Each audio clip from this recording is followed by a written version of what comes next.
tenggelam kan, kalau kemudian keluar dalam keadaan itu penghinaan itu. ya nanti ke situ. Terus ya itu nanti dipakai juga misalnya Yunus. Yunus itu kan dari darat dibuang ke laut, dicaplok ikan, 3 hari keluar kan dibawa ke darat. Nah Yunus itu tidak dibawa ke darat, mati kan. Nah simbolnya begitu, keluar. Jadi ada hidup lama, mati, tenggelam, lalu keluar kepada hidup yang baru. Itu simbolnya, maka dibaca terus selalu setiap tahun dibaca pas Paskah itu. Kaitannya di situ. Harusnya kan dibaca semua itu 9 bacaan. Tapi kan dikurangi ya, jadi 5 gitu kan. Iya. Nah, orang Katolik di sini suruh baca 9-9-nya tidur semua. Pulang jam berapa ya? Tapi kalau di dalam biara-biara itu biasanya 9. Sampai ngantuk-ngantuk juga. Tapi ya lengkap. Boleh mulai dari berkaitan dengan P dan J itu loh, Romo.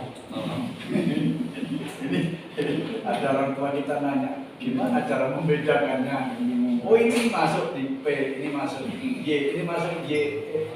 Dulu kan saya menerangkan, awal-awal itu menerangkan cirinya P itu seperti ini, lalu cirinya Y itu seperti ini, cirinya E itu seperti ini. Tapi itu juga tidak mudah, Pak.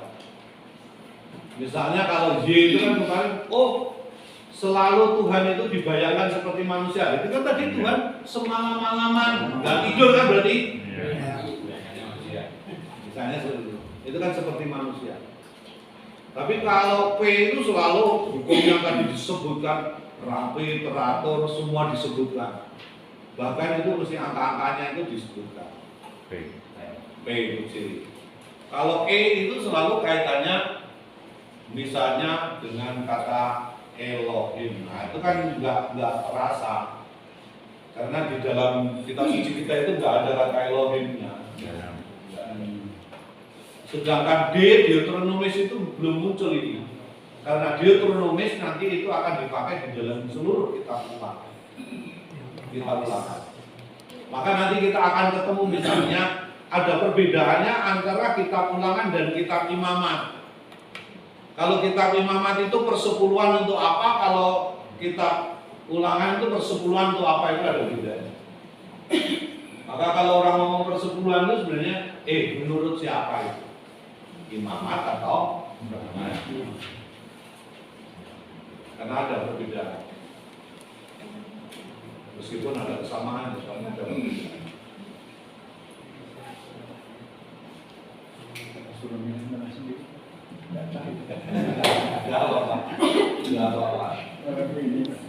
Jadi semakin banyak bertanya itu di dalam pikiran, semakin banyak itu semakin berkembang di dalam. Oke.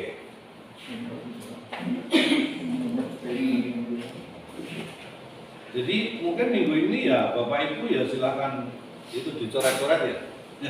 Kita sedih.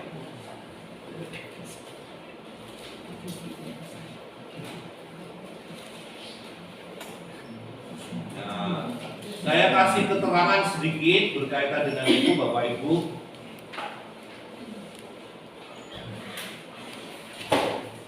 Misalnya ini tambahan saja, tambahan-tambahannya ya. Tradisi ini melihat kisah penyeberangan sebagai perang suci. Tadi itu kan orang Israel nyebrang terus dikejar tentara Firaun itu ya Mesir. Maka itu digambarkan sebagai perang suci, suatu perang yang dipandang dari segi religius, bukan semata-mata perang antara dua kekuatan. Ciri-ciri perang suci itu tampak pada unsur-unsur sebagai berikut: kurban dan ramalan untuk meminta nasihat Yahweh. Tadi kan itu Musa itu kan ngomong sama Yahweh, itu berdialog dengan Yahweh. Apa yang harus dibuat? Terus Yahweh mengatakan, ulurkan tanganmu. Nah, Ini nanti yang juga kita mau pelajari, ada tiang awan dan tiang api. Nanti akan ketemu itu. Itu mau mengatakan apa? Simbol bahwa Allah berjalan bersama Israel. Tiang awan itu kapan? Itu siang. Kapan? Siang hari. Tiang api? Malam. Malam hari. Kenapa? Supaya terang mau. Supaya nggak gelap mau. Hah? Supaya nggak gelap dan hangat. Iya, itu kan menghangatkan. Api itu memberi terang, menghangatkan. Maka dikasih pada Malam hari. supaya orang Israel simbolnya tidak kedinginan. Mengapa awan? Tidak Tidak kepanasan. Ini paling gampang gitu aja. Jadi Allah itu menjadi pelindung, penjamin setiap saat. Kepercayaan penuh pada Yahweh. Itu saja. Lalu ada upacara pentahiran. Musuh dibuat takut oleh Yahweh. Kehancuran musuh secara total. Nah, itu perang suci itu bisa dilihat dari situ. Perang suci diimani oleh Israel sebagai Allah yang berperang bagi Israel melawan musuh-musuhnya, sehingga Yahweh lah sang panglima perangnya. Jadi yang berperang melawan Firaun itu siapa? Yahweh itu. Yahweh. Kalau Yahweh mau kalah ya.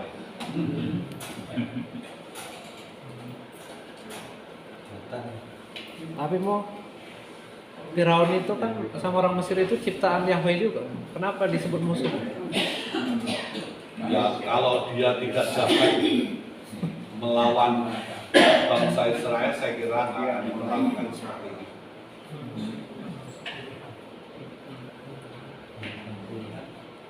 Ciri khas memang di dalam kitab Taurat itu hitam putih, masih hitam putih. Jadi nggak ada di tengah-tengah. Kalau kamu jahat ya dihukum, kalau kamu baik mendapat pahala. Ya begitu. Tapi nanti akan sangat berbeda itu kalau kita sudah ketemu Ayub. Nah itu nanti lah. Sampai kapan itu tunggu. Kamu itu penalarannya bagaimana? Yahweh itu kan cinta damai, kasih. Kenapa mesti perang itu? Jadi panglima pula. Panglima perang. Pak, itu kan refleksi orang sekarang tuh Pak. Jangan diterapkan pada refleksinya itu abad ke-18 sebelum Masehi Pak. Maka tadi kan saya bilang itu hitam putih. Orang mengenali Allah sampai pada Allah yang belas kasih itu butuh waktu yang lama. Peradaban melalui perubahan peradaban. Nanti kalau dilihat itu Allah itu sangat kejam itu terhadap orang Het, orang Amori, orang. Tapi untuk apa? Demi orang pilihannya itu kayaknya ya begitu. Tapi itu proses pemahaman Tuhan itu ya butuh waktu yang lama. Enggak seketika itu secara teologis itu jadi langsung seperti sekarang ini. Allah yang Maha Rahim, Allah yang Maha Murah Pengampun itu kan enggak sekaligus jadi gitu. Nah, yang kadang-kadang kita pikirkan itu, loh itu kok Allah kok begitu? Loh, ini refleksi iman tahun berapa? Ketika kebudayaan manusia juga belum seperti sekarang. Sekarang udah pada pinter ya. Belum juga. Menalarnya itu udah terlalu jauh. Karena udah semakin lengkap kok. Dari segi etikanya, dari segi budayanya, itu manusia sudah mengalami perkembangan yang sangat luar biasa. Jadi ya pengaruh-pengaruh budaya nanti juga akan mempengaruhi. Jadi sama orang Katolik itu abad pertengahan itu. Ngopok orang salib itu, kan itu nggak masuk akal untuk orang sekarang. Iya, orang salib. Tapi nggak bisa disalahkan juga. Karena pengertian teologisnya pada waktu itu misalnya Kalau ngomong tanah terjadi ya persis seperti orang Israel. Tanah terjadi itu ya berarti Yerusalem dan sekitarnya. Nah itulah yang terjadi di dalam gereja kita juga.